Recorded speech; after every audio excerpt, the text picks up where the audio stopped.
வணக்கம். நீங்கள் இணைந்திருப்பது உதயன் டிஜிட்டல் வலையொலியின் பிரதான செய்திகளுடன். செய்தி தொகுப்பு உதயன் டிஜிட்டல் செய்தி பிரிவு. செய்திகளுடன் இணைந்திருக்கும் நான் லிஷா தரணீஸ்வரன். யாழ்ப்பாணம் பொம்மைவெளி பகுதியில் போதை மாத்திரைகள் உடமையில் வைத்திருந்த குற்றச்சாட்டில் 3 கைது செய்யப்பட்டுள்ளனர். யாழ்ப்பாணம் மாவட்ட சிரேஷ்ட போலீஸ் அத்தியட்சகரின் கீழ் இயங்கும் போலீஸ் புலனாய்வு பிரிவினருக்கு கிடைத்த ரகசிய தகவலின் அடிப்படையில் யாழ்ப்பாணம் போலீஸ் நிலைய போதை தடுப்பு பிரிவினரால் இந்த கைது நடவடிக்கை முன்னெடுக்கப்பட்டது.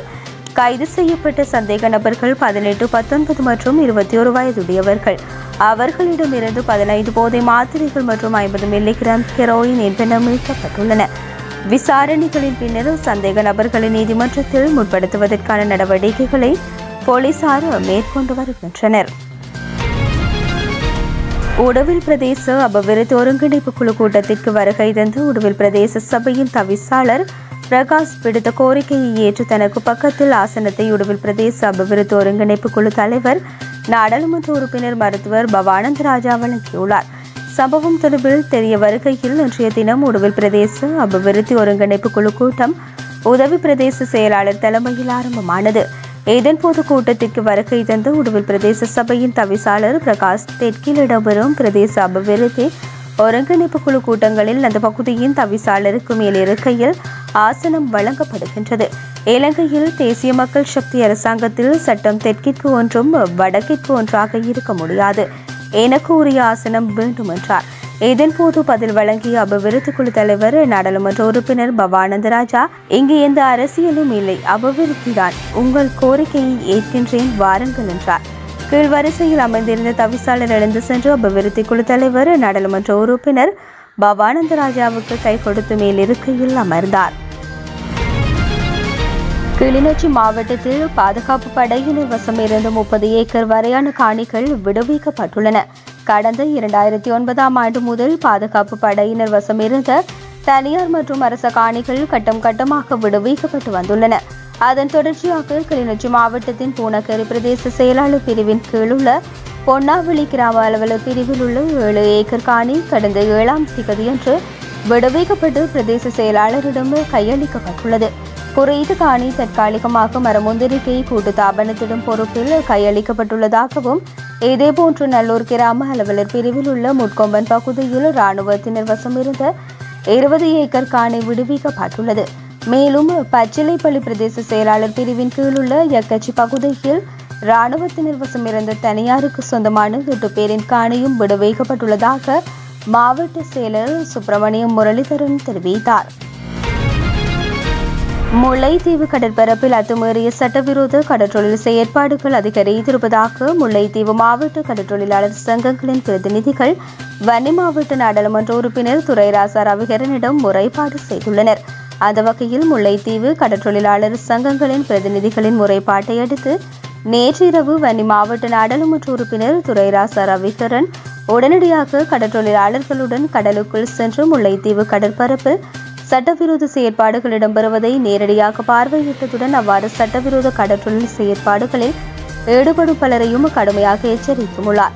குறிப்பாக கொக்குளாய், முகத்துவாரம் மற்றும் நாயாறு உள்ளிட்ட பகுதிகளில் அத்துமீறி தங்கியுள்ள நீர்கொழும்பு, சிலாபம், புத்தளம் மீனவர்களாலும் திருகோணமலை பகுதி மீனவர்களாலுமே இவ்வாறு மிக அதிக அளவில் வெளிச்சம் பாய்ச்சி மீன்பிடித்தல் மற்றும் சுருக்குவலை உள்ளிட்ட சட்டவிரோத கடற்றொழில் செயற்பாடுகள் மேற்கொள்ளப்பட்டு வருகின்றன.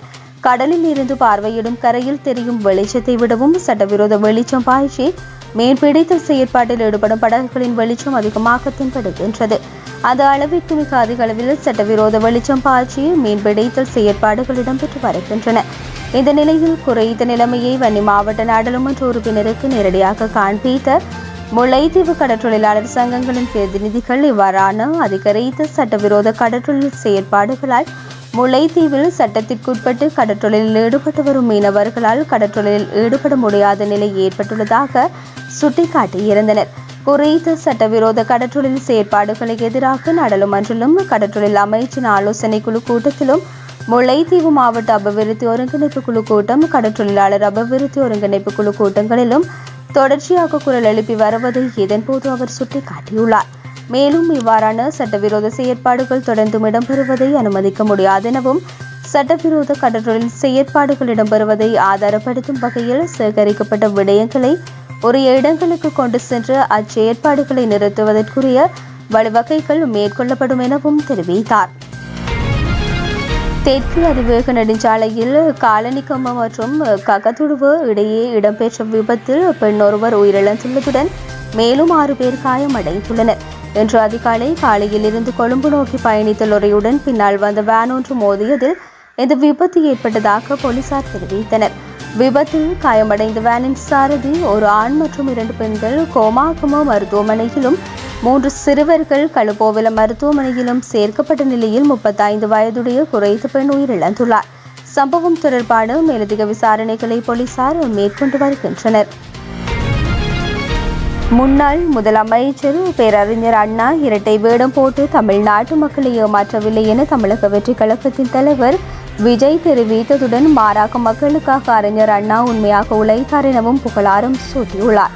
தமிழகத்தின் முன்னாள் முதலமைச்சர் பேரறிஞர் அண்ணாவின் பிறந்த நாளை முன்னிட்டு தமிழக வெற்றி கழகம் கட்சியின் தலைவர் விஜய் வெளியிட்டுள்ள அறிவிப்பில் இதனை தெரிவித்துள்ளார். பேரறிஞர் பெருந்தகை அண்ணா மாநில உரிமைக்காக ஓங்கி குரல் எழுப்பியவர். இருமொழிக் கொள்கையை தமிழகத்திற்கு தந்தவர். தமிழ்நாடு என்று சட்டப்படி பெயர் மாற்றியவர். சமூக நீதியை கொள்கையாக கொண்டிருந்தவர். சுயமரியாதை திருமணத்தை சட்டமாக்கியவர். குடும்ப ஆதிக்கமற்ற அற்புத அரசியல் தலைவர். கொள்கை வழி நின்றவர். கனிவின் திருவுருவம். இரட்டை வேடம் போட்டு தமிழ்நாட்டு மக்களை ஏமாற்றாமல் அவர்களுக்காக உண்மையாக உழைத்தவர். தேர்தல் அரசியலில் அசாத்திய வியூகத்தை வகுத்து மாபெரும் ஆட்சி அதிகார மாற்றத்திற்கு வழிவகுத்த பேரறிஞரின் பிறந்த நாளில் அவரை போற்றி வணங்குவோம். மக்களிடம் செல்லென்று அவரது அரசியல் மந்திரத்தை பின்பற்றி 1967 தேர்தல் அரசியல் வெற்றி விளைவை ஆட்சி மாற்றத்தை மக்கள் ஆதரவுடன் மீண்டும் தமிழகத்தில் நிகழ்த்தி காட்ட உறுதியேற்போம் என விஜய் தனது அறிவிப்பில் மேலும் தெரிவித்துள்ளார். பிலிப்பைன்ஸின் மணிலா நகரில் குடியிருப்பு பகுதியொன்றில் தீப்பரவல் ஏற்பட்டு தீ வேகமாக பரவியதுடன் மக்கள் குடியிருப்புகளுக்குள் பரவியுள்ளது. இத்தீ பரவலினால் 1100க்கும் மேற்பட்ட குடும்பங்கள் தங்கள் வீடுகளை இழந்து தற்காலிக முகாம்களில் தங்க வைக்கப்பட்டுள்ளனர். உயிரிழப்பு எவையும் ஏற்படவில்லை என அந்நாட்டு தீயணைப்பு அதிகாரிகள் தெரிவித்துள்ளனர். இதேவேளை தீ விபத்துக்கான காணொலிகளை சர்வதேச ஊடகங்கள் வெளியிட்டுள்ளன. தோள்பட்டை காயம் காரணமாக ஆசிய கிண்ண தொடரில் இருந்து ஆப்கானிஸ்தான் வீரர் நவீன் உல் ஹக் அணியிலிருந்து விலகியுள்ள நிலையில் இவருக்கு பதிலாக அகமது ஜாய் அணியில் சேர்க்கப்பட்டுள்ளதாக தெரிவிக்கப்பட்டுள்ளது. இதன்படி இன்று இரவு 8 மணிக்கு ஆரம்பமாக உள்ள ஆசிய கிண்ண தொடரில் பங்களாதேஷ் மற்றும் ஆப்கானிஸ்தான் அணி மோத உள்ளது. இப்போட்டி துபாய் சர்வதேச விளையாட்டரங்கில் நடைபெறவுள்ளமை குறிப்பிடத்தக்கது.